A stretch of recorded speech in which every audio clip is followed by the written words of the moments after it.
જોઈ રહ્યા છો સંદેશ ન્યૂઝ। હું છું પ્રીતિ। ભારતીય અબજોપતિ અને અદાણી ગ્રુપના ચેરમેન ગૌતમ અદાણી પર અમેરિકામાં ગંભીર આરોપો લાગ્યા છે। આ આરોપો તેમની કંપનીના રોકાણકારો સાથે છેતરપિંડી કરવાના છે। તેમના પર $265 મિલિયન એટલે કે લગભગ 2236 કરોડ રૂપિયાની લાંચ આપવાનો આરોપ છે। દરમિયાન ન્યૂઝ એજન્સીના અહેવાલ મુજબ ગૌતમ અદાણી અને સાગર અદાણી વિરુદ્ધ ધરપકડ વોરંટ જાહેર કરવામાં આવ્યું છે। પ્રોસિક્યુટર્સ ફોરેન લો એન્ફોર્સમેન્ટ એજન્સીઓને વોરંટ સોંપવાની તૈયારી કરી રહ્યા છે। યુએસમાં સિક્યુરિટીઝ એન્ડ એક્સચેન્જ કમિશને આ કેસમાં ગૌતમ અદાણીના ભત્રીજા સાગર અદાણી, અદાણી ગ્રીન એનર્જી લિમિટેડના અધિકારીઓ અને અન્ય ફર્મ એક્ઝ્યુર પાવર ગ્લોબલ લિમિટેડના એક્ઝિક્યુટિવ સિરિલ કેબને સામે પણ આરોપો દાખલ કર્યા છે।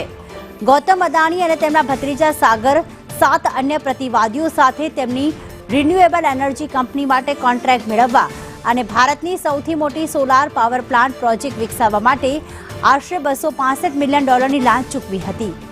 દાવો કરવામાં આવ્યો હતો કે આ સમગ્ર મામલો અબજો ડોલરના નફા સાથે સંબંધિત છે। રિપોર્ટમાં કહેવામાં આવ્યું છે કે ફરિયાદીઓએ આરોપ લગાવ્યો છે કે આ કોન્ટ્રાક્ટ દ્વારા અદાણી ગ્રુપને 20 વર્ષમાં $2 બિલિયન થી વધુનો નફો થવાની અપેક્ષા હતી।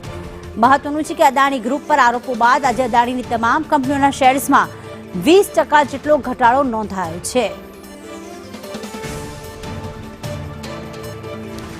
તો હાલમાં ગૌતમ અદાણીના ભત્રીજા સાગર અદાણી સામે પણ આરોપ લાગ્યો છે। ગૌતમ અદાણી, સાગર અદાણી અને અન્ય 7 વિરુદ્ધ જે છે તે વોરંટ ઇસ્યુ કરવામાં આવ્યું છે। એ ન્યૂઝ એજન્સી દ્વારા માહિતી મળી રહી છે। તો ખાસ આ ન્યૂઝ આવતા જ, આ સમાચાર અને અહેવાલ આવતા જ આજે અદાણીના તમામ શેર્સમાં 20%નો ઘટાડો જોવા મળી રહ્યો છે।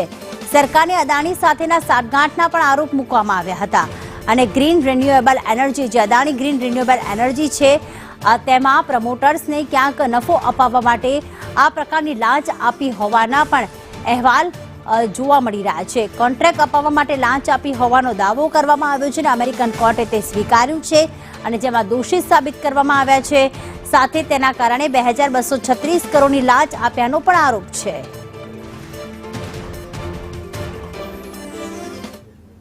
તો અદાણી પર અમેરિકાનો આરોપ અને ભારતમાં રાજનીતિ ગરમાઈ છે। વિપક્ષે અદાણી મુદ્દે સરકાર પર પ્રહાર કર્યા। સરકારની અદાણી સાથે સાઠગાંઠ મૂક્યાનો આરોપ લગાવ્યો છે। ભાજપે કહ્યું, આરોપ મૂકતા પહેલા વિપક્ષ માહિતી વાંચી લે। કોંગ્રેસના જયરામ રમેશ, શિવસેનાના પ્રિયંકા ચતુર્વેદીના પ્રહાર। ભારતીય જનતા પાર્ટીમાંથી અમિત માલવિયાએ જવાબ આપ્યો। અદાણી પૂરા વિશ્વમાં ભારતનું નામ ખરાબ કરી રહી છે તેવું સંજય સિંહે સીધો આક્ષેપ કર્યો। સેબી ન કરી શક્યા પરંતુ અમેરિકાએ આરોપ સિદ્ધ કર્યા તો પ્રિયંકા ચતુર્વેદીએ સીધો આક્ષેપ કર્યો છે।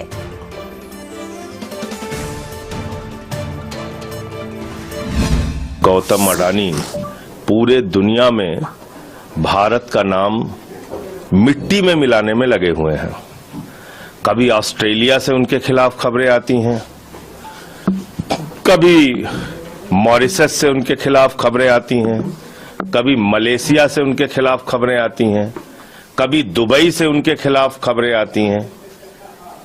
पूरे दुनिया में अडानी ग्रुप ने भारत का नाम मिट्टी में मिलाने में अपनी भूमिका निभाई है। मैं समझता हूं कि अडानी के खिलाफ जितने भी मामले अब तक के पेंडिंग हैं, सबकी जांच सुप्रीम कोर्ट की मॉनिटरिंग में एक जांच एजेंसी के द्वारा कराई जानी चाहिए और जो भी भ्रष्टाचार उन्होंने कर रखा है देश के अंदर और देश के बाहर, उसका सच देश के सामने आना चाहिए और उनके खिलाफ कार्रवाई होनी चाहिए। कि जिस तरीके से आरोप सिद्ध हुए हैं, कन्विक्शन हुआ है, इंडाइटमेंट हुआ है, काश अगर हमारी खुद की इन्वेस्टिगेटिव एजेंसीज जब इस तरीके की रिपोर्ट सामने आई थी उस पर इन्वेस्टिगेशन करते, फ्री एंड फेयर मैनर में करते हैं।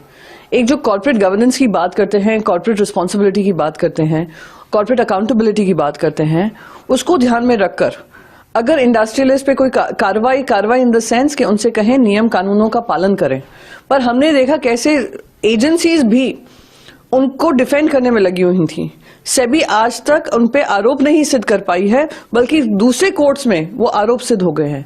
उन पे कहा जा रहा है लाखों करोड़ों उन्होंने खर्च किए हैं ब्यूरोक्रेसी में, गवर्नमेंट ऑफिशियल्स पे कॉन्ट्रैक्ट्स लेने के लिए।